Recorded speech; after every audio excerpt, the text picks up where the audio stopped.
बोलो जयकारा बोल मेरे श्री गुरु महाराज की जय। सौभाग्यशाली गुरुमुखो, हे अर्जुन, तो यह सब भावों से अर्थात तन मन धन से संकल्प विकल्प सर्व स्वयं न्यौछावर कर मेरी शरण में आ। तुझे मेरी कृपा से शाश्वत शांति तथा आंतरिक आनंद प्राप्त हो जाएगा। यही सिद्धांत आपने सबके सम्मुख रखा। सैकड़ों लोग शरणागति अर्थात श्री चरणों में स्थायी निवास के लिए विनय करने लगे। श्री सद्गुरुदेव महाराज जी ने अटूट निष्ठा व अतुल प्रेम के धनी आत्माओं को निज चरणों में शरण दी। उनमें से कुछ प्रेमी शरणागतियों के नाम निम्नलिखित हैं। श्री स्वामी वैराग्यानंद जी महाराज, श्री स्वामी आनंद जी महाराज, महात्मा सद्गुरु सेवानंद जी महाराज, महात्मा सतविचारानंद जी महाराज, महात्मा परम शांत्यानंद जी महाराज, महात्मा संतोपदेशानंद जी महाराज, महात्मा दशानंद जी, महात्मा दयानंद जी, महात्मा श्रद्धानंद जी आदि ये लोग लगभग अपने पूरे परिवार सहित श्री चरणों में आए। इनके अतिरिक्त अन्य कई परिवार शरणागत हुए, परंतु यहाँ कुछ एक के ही नाम दिए गए। सब परिवार लगभग बाल बच्चों एवं संबंधियों सहित श्री दरबार सेवा करने के लिए शरणागत हुए थे। वे सब धन धान्य संपन्न परिवार थे। अपने संपत्ति वह जायदाद सहित इन्होंने श्री चरणों में सर्वस्व स्थापित कर दिया। जिसे अपनी आत्मिक उन्नति का विचार हो, उससे इन नाश्वर वस्तुओं से क्या प्रयोजन। श्री सद्गुरुदेव महाराज जी के श्री चरणों में कोई लाखों की संपत्ति भेंट करे या सैकड़ों की अथवा कुछ भी न करे, उन्हें तो इन वस्तुओं से कोई सरोकार न था। यद्यपि कोई करता वे तो वह इस धन को परमार्थ अर्थात लंगर या शरणागतों की आवश्यकता पूर्ति में लगा देता। वे तो आध्यात्मिक विद्या प्राप्त करने आए थे। सर्वसाधारण तक उस दिव्य ज्योति को पहुँचाने आए थे। यह तो शरणागतों का अपना प्रेम था। वे उनकी श्रद्धा थी जिससे प्रेरित होकर वे स्वयं आत्मकल्याण के लिए सर्वस्व न्यौछावर करते थे। वे स्वयं कहते थे कि फकीरों में मचा जिसको अमीरी क्या बेचारी है, मिला आनंद है इसमें हुआ जीवन सुखारी है। जब ये लोग श्री सद्गुरुदेव महाराज जी के श्री चरणों में शरणागत हुए तो इनके संबंधियों को, जो माया के मत वाले थे, बहुत दुख हुआ। परिवार वालों ने इनको समझाया, परंतु उनके कथन का इन पर तनक भी प्रभाव न पड़ा। उन्होंने यहाँ तक कहा कि आप माता पिता भले ही भक्ति करो, परंतु अपने बच्चों को तो संसार में रहने दो। उन विचारों ने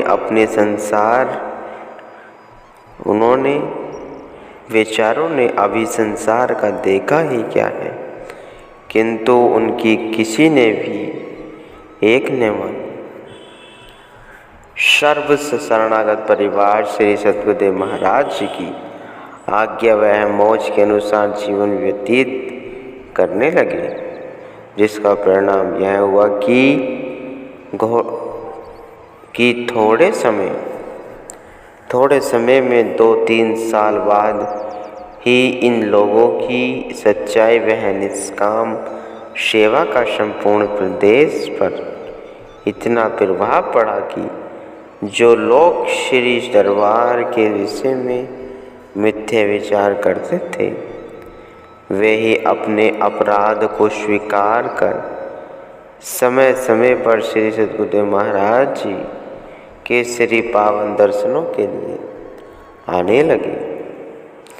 जिन लोगों ने पहले दरबार के विषय में बुरा भला कहा था, वही अब स्तुति कर गुणगान करने लगे तथा लंगर के लिए हर प्रकार से अनाज वह धन की सेवा देने लगे।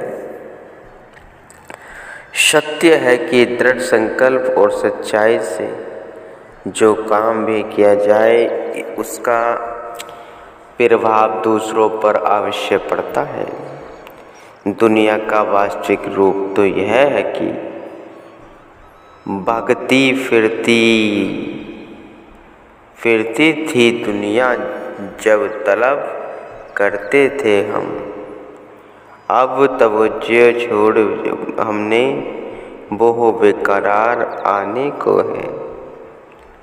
जब दुनिया के भोग ऐश्वर्यों में सुखों की खोज की जाए, तो वे माया सुख जीव के आगे आगे भागते हैं, अर्थात हाथ में नहीं आते। और जब उनकी इच्छा ही दिल से हटा दी जाए, तब ये पीछे पीछे भागती हैं कि हमें कोई स्वीकार करे। ठीक उसी प्रकार जैसे सूर्य की ओर मुँह करके यदि मनुष्य चलता आए, तो छाया पीछे पीछे भागती है, परंतु जब सूर्य की ओर पीठ करे तो परछाई आगे और मनुष्य उसके पीछे पीछे भागेगा, किंतु वह परछाई हाथ आने की नहीं। माया तो संत महापुरुषों की चरण सेविका है। जो जीव संत महापुरुषों की शरण ग्रहण कर लेता है, माया भी सुख भोग के समान उसके पीछे पीछे भागते हैं। बिल्कुल ही ऐसा हुआ है कि अब वही लोग स्वयं दरबार की सेवा करने लगे और अन्य लोगों को सत्कार्य करने की प्रेरणा देने लगे।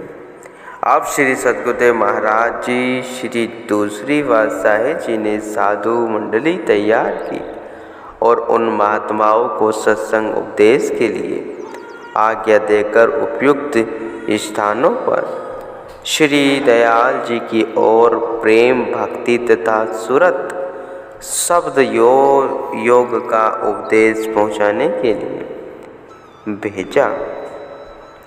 जिस प्रकार आप स्वयं परिश्रमी कर्तव्य निष्ठा गुरु आज्ञा में तत्पर तथा परमार्थी थे, उसी प्रकार ही आपके शिष्य भी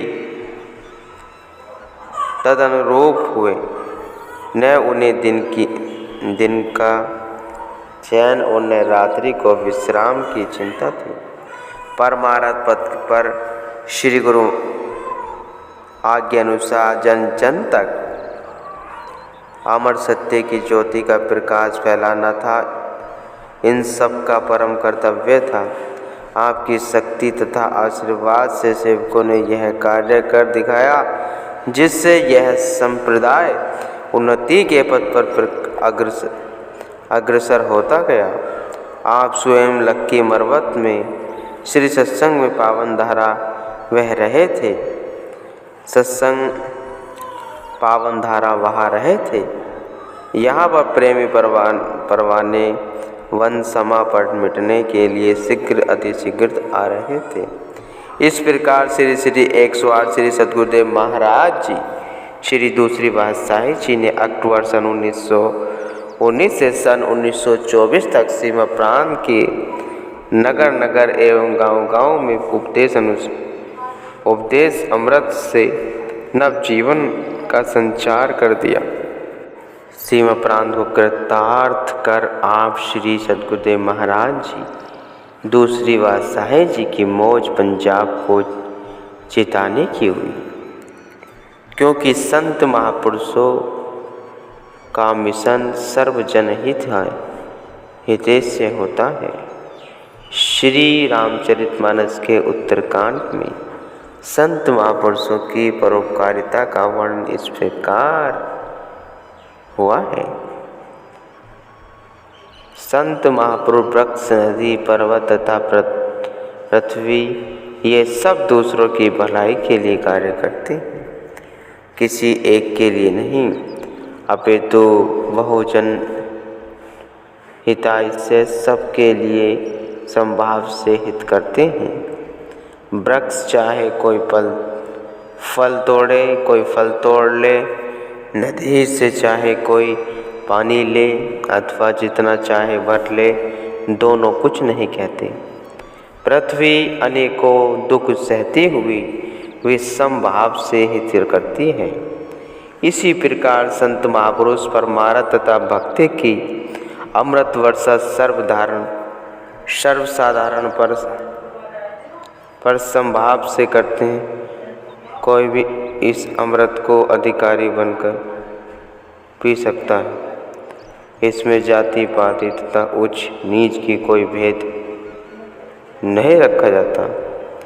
संत महापुरुष प्रकृति के अटल नियम के अनुसार सृष्टि के रंगमंच पर सूत्रधार बनकर प्रत्येक नाटक का सूत्रपात करते थे।